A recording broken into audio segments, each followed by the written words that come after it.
skies are gray, and it's a good day for practicing. And one of the main things that I do, one of the first things that I do when I sit down to practice is I put on a metronome. And I firmly believe that, developing a good sense of rhythm and timing, whether it's lead playing or rhythm playing, is extremely important for your development as a musician, your development as a guitarist. And I think the metronome is one of the most valuable tools that you have at your disposal when you're practicing. Whether you're just running scales or actually playing a tune, you can always have a metronome on in the background, and it will just kind of ground you, and it'll give you objective feedback on your playing. So if you're rushing a certain section, or if you're slowing down in a certain place every single time, you can kind of identify those areas and work on them.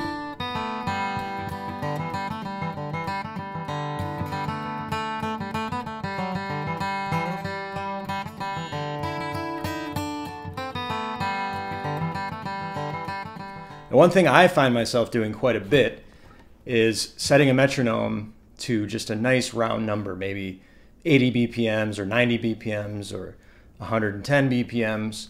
But for some reason, I rarely set the metronome at 93 BPMs or 81 BPMs or some random number in between. So I've come up with a practicing method that I've used for years, over 10 years. And what it is it's a series of 16 tempos in BPMs. And if you don't already know, BPMs means beats per minute. And generally when I put a tempo on, I'm thinking of the downbeat or the quarter note of whatever it is that I'm playing. And that's kind of how I've always thought of music since I was young.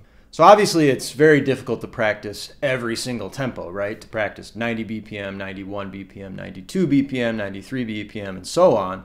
So I've come up with a method where you can set the tempo to 4 different speeds each time you practice. So these 16 sets of tempos are all you need to practice every single tempo out there. And one method you can use when you're practicing these tempos is that the next time you sit down to practice, select 4 tempos as your baseline for that day or for that practice session. And then the next time you practice, go to the next set of 4 tempos, and so on, until you get to the 4th one. And then once you get to the 4th one, you can start over again.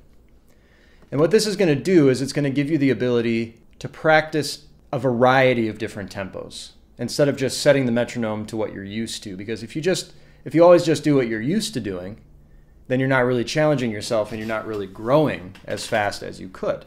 Now, these might seem very slow. And one thing you can do if you're an advanced player, or let's say you want to play a little bit faster, right? You want to kind of build your speed a little bit more. Well, you can take these same tempos and you can double them.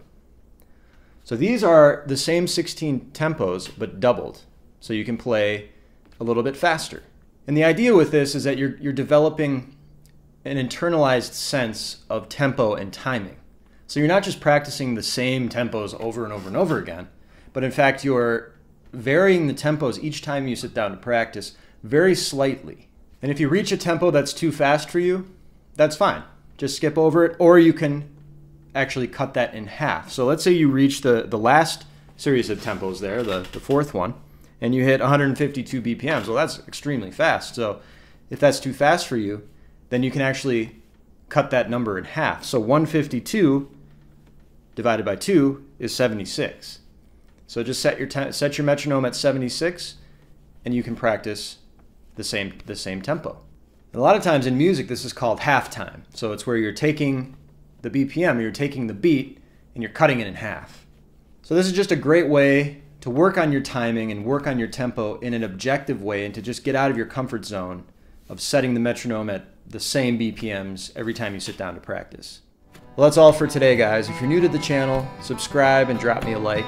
Also, comment below and let me know if you've ever heard of this before, or if you're one of those people like me that tends to just set the tempo at the same numbers each time you sit down and practice. But I hope this helps you out and gives you a few ideas of how to use one of the most valuable tools that you have as a musician, the metronome.